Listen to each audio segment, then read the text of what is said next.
Hello दोस्तों, हमारे YouTube channel master जी study में आपका स्वागत है। जैसा कि आप लोग पिछले क्लास में वैदिक सभ्यता के बारे में जानकारी ले चुके हैं। वैदिक सभ्यता चूंकि एक विस्तृत अध्याय है, बड़ा चैप्टर है, तो उसको 3 भागों में बनाएंगे। 3 वीडियो होगा उसका। पहले वीडियो में आप लोगों ने देखा वैदिक सभ्यता का परिचय। दूसरे वीडियो में वैदिक कालीन राज्य यानी वैदिक काल में जो राज्यों का विस्तार हुआ उसके बारे में जानकारी देंगे। तो आइए एक नजर डालते हैं वैदिक कालीन राज्य। दोस्तों देखिए, वैदिक कालीन राज्यों का विस्तार जो है इस प्रकार से हुआ। जैसे सबसे पहले गांधार देख लीजिए। गांधार या सिंधु नदी के दोनों तट पर आप लोग गांधार के बारे में, जैसे महाभारत में एक पात्र आपने देखा होगा गांधारी, तो उनका संबंध गांधार से था। ठीक। दूसरा देखिए कैकेयी, ये सिंधु और व्यास दोनों नदियों के बीच में स्थित था। ठीक। नंबर 3 पर मध्य राज्य जो था या आधुनिक सियालकोट, जो आज सियालकोट स्थित है, वह मध्य राज्य था, मध्य प्रदेश। मध्य प्रदेश महाभारत कालीन जो माद्री थी, पांडवों की दूसरी माता, उनसे संबंध रखता है। नंबर 3 मत्स्य राज्य जो था या राजस्थान के, मतलब राजस्थान में, और इसका विस्तार अलवर भरतपुर से जयपुर तक था। ठीक है। उसके बाद कुशीनगर या मध्य भारत के सिंधु नदी के पास था। उसके बाद पांचाल, पांचाल जो आधुनिक बदायूं, बरेली, बदायूं और फर्रुखाबाद है, वह प्राचीन काल में यानी वैदिक काल में पांचाल था। पांचाल महाभारत कालीन एक प्रमुख पात्र द्रौपदी, जिनको पांचाली भी कहा जाता है, इनका संबंध वहां से था। ठीक। उसके बाद कौशल, कौशल राज्य सरयू के तट पर यानी सरयू के किनारे, कौशल जिसे आज हम लोग अयोध्या धाम के नाम से जानते हैं। ठीक। ये हो गए नाम। उसके बाद आगे और है 8वां। देखिए आगे नंबर 8 पर आपका है कुरु। कुरु राज्य जो है ये भरत और कुरु, ये आर्य वंशों के 2 प्रमुख कबीले थे। ठीक।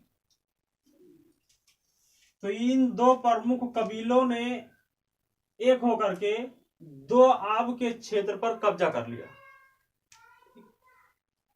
और इन्हीं का क्षेत्र जो था यह कुरु कहलाया, और बाद में कुरुक्षेत्र हो गया। ठीक। उसके बाद में देखिए नंबर 9 विदेह, यह वर्णवती यानी आधुनिक गंडक नदी के किनारे स्थित है। ठीक है। अब आप लोग ये देख लीजिए,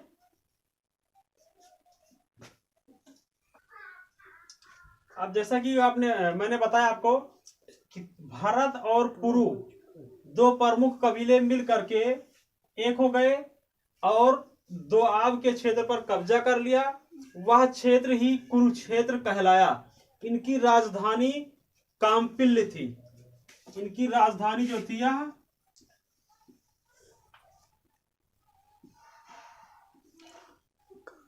कामपिल्य। इस वंश के यानी आर्य वंश के जो प्रमुख शासक हुए उनमें नंबर 1 जन्मेजय,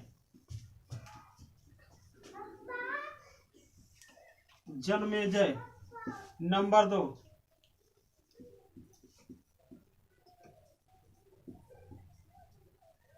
परीक्षित। और कई राजा हुए जो प्रमुख रूप से थे। ठीक। तो जन्मेजय के बारे में कहा जाता है कि इन्होंने एक सर्प, मतलब 2 यज्ञ करवाए, जिसको अश्वमेध यज्ञ होता है। उसमें यह होता है कि जो शक्तिशाली राजा होता है वह अपने घोड़े को छोड़ता है, एक चेतावनी लिख करके कुछ सैनिकों के साथ वह पूरे विश्व का भ्रमण करता है, वह घोड़ा उनका।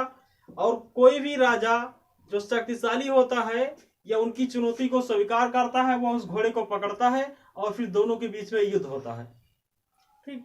और अगर कोई नहीं पकड़ता है या पकड़ता भी है, उनका घोड़ा सही सलामत वापस आ जाता है सकुशल, तो कहा जाता है कि इनका अश्वमेध यज्ञ जो है वह संपन्न हुआ या सफल हुआ। तो जन्मेजय ने 2 बार अश्वमेध यज्ञ किया था। ठीक, उसके बाद परीक्षित के बारे में कहा जाता है कि यह मृत्यु के देवता थे। ठीक, उसके बाद में आप लोग देख लीजिए वैदिक कालीन वर्ण व्यवस्था के बारे में थोड़ी सी जानकारी, और उसके बाद में आपको आगे की जानकारी अगले वीडियो में मिलेगी। तो वैदिक कालीन वर्ण व्यवस्था जो था आपको बता दें हम, वैदिक काल में प्रमुख रूप से 4 वर्ण आज का जैसे है ब्राह्मण, क्षत्रिय, वैश्य, शूद्र, उसी प्रकार से वैदिक काल में भी प्रमुख रूप से जैसे जो आर्य वंश के लोग थे, इन लोगों ने आपस में अपने कार्य बांट लिए। जो पुरोहित थे, यज्ञ हवन पूजा अनुष्ठान करवाते थे, वो ब्राह्मण। जो राज्य करते थे और राज्य की सुरक्षा करते थे, वो क्षत्रिय। और जो व्यापार करते थे, वो वैश्य। और जिन लोगों पर आर्यों ने विजय प्राप्त की, उनको अपना दास बनाया, वह लोग शूद्र कहलाए। ठीक, इनमें ऋग्वेद के 9वें मंडल में कहा गया है कि उस समय का जो समाज था वह जन्म के आधार पर विभाजित नहीं था, वह कर्म के आधार पर विभाजित था। जो व्यक्ति जो काम करता था उसको उस वर्ण का मान लिया जाता था। ठीक, तो आगे हम वैदिक कालीन परिवार या वैदिक कालीन संस्कृति के बारे में विस्तृत जानकारी लेंगे। वह वैदिक कालीन सभ्यता का आखिरी वीडियो होगा। आप लोग हमारे वीडियो से जुड़े रहें, लाइक करें, शेयर करें, सब्सक्राइब करें और अपनी जानकारी बढ़ाएं।